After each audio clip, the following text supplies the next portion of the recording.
Josh, I want to talk to you about these reports that thousands of Kurdish fighters have crossed from Iraq into Iran, launching a ground offensive against the Iranian regime. US and Israeli officials reportedly confirmed this operation to Fox News and the Jerusalem Post, but the reports are the White House is pushing back against those claims that Washington is involved. Josh, what do you make of this?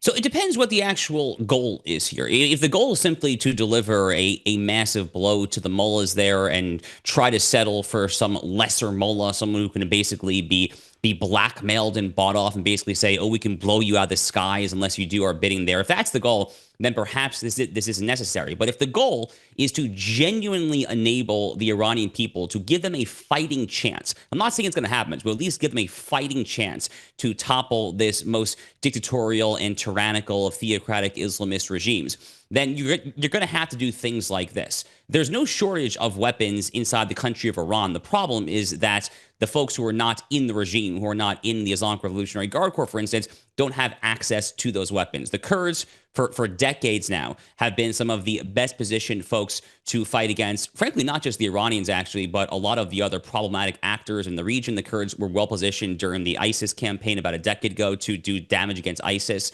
both in Iraq and Syria there. The Kurds have been some of the lesser appreciated American Western allies in the region for a very, very long time. Personally, I've actually been a proponent of forming some sort of new Kurdistan republic. I think that the Kurdish people, frankly, are actually very much do that.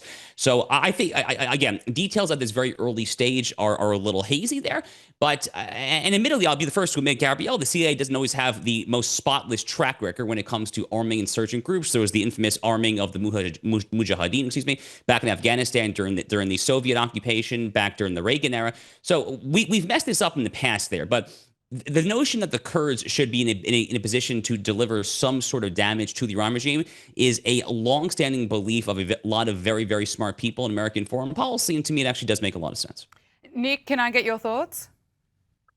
Yeah, look, I am also a little bit skeptical of these reports.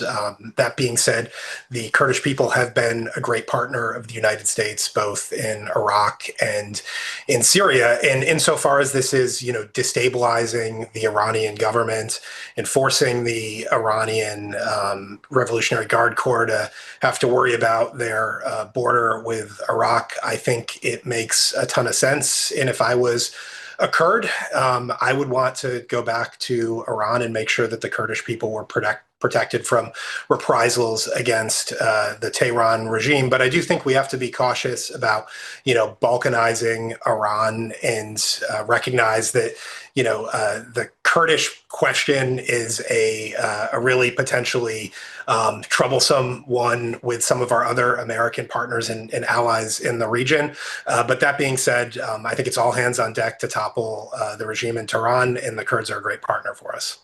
Well, let's just talk about what is happening in the US of A. In Texas, Jasmine Crockett has lost the Democratic primary for the US Senate in Texas. Jasmine had declined re-election for her seat in the US House in order to run for the Senate, so she'll be out after this year. And just yesterday, she was already suggesting that there was a bit of cheating going on. Listen to this. Red has already stated, we encourage each and every one of you to remain resilient.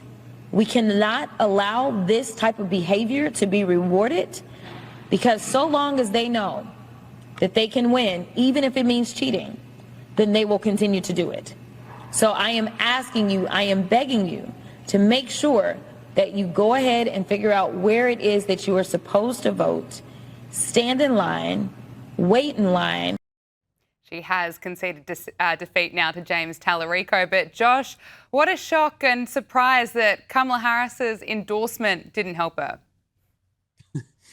Yeah, Jasmine Crockett, I mean, it'll be interesting to see what her next gig is. Look, I guess that she's conceded at this point, but the fact that she was not initially willing to concede, Democrats have a somewhat under-discussed problem when it comes to conceding electoral losses. Who can forget Stacey Abrams in Georgia in 2018? Has Stacey Abrams conceded the 2018 gubernatorial election to this day, almost 8 years later? I'm honestly not sure I know the answer to that question, actually.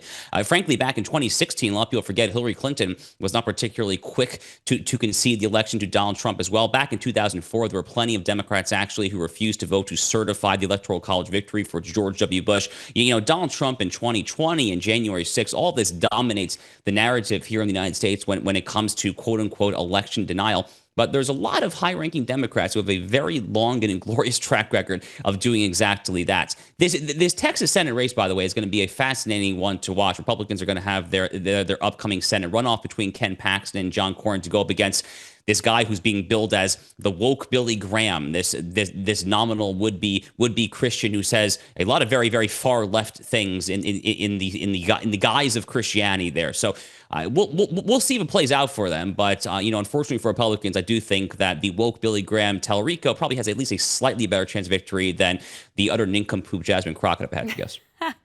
Nick Weinstein, I want to get your reaction to that. What does the future hold for Jasmine Crockett? I think it's hard to say.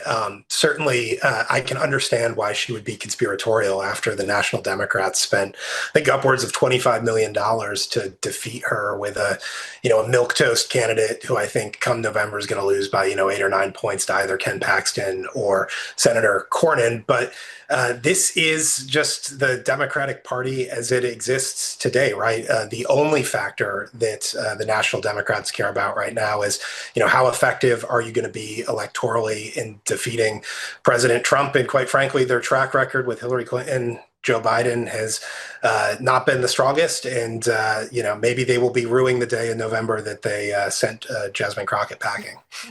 Nick Weinstein, Cygnal Principal and Pollster, and Josh Hammer, Senior Editor at Large at Newsweek. Thank you both so much for joining us.